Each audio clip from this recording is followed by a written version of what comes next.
Yapıyorum.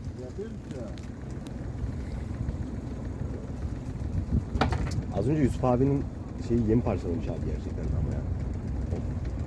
Of be Yusuf abi. Bu işi biliyorsun sen var ya. Vallahi Yusuf abi sen Of kral. Sen ne dersin? Bunu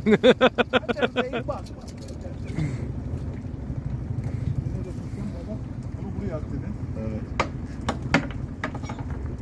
Tamam bekle abi. abi. Abi ben sen çekiyorsun değil mi Mustafa? Tamam şeyi aldım. Acele etmeyin abi.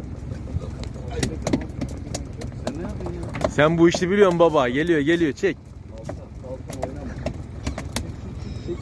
Çek yavaş çek. Bir yandan abi. Hop. Aferin aslan. Bana minke. Devam ke.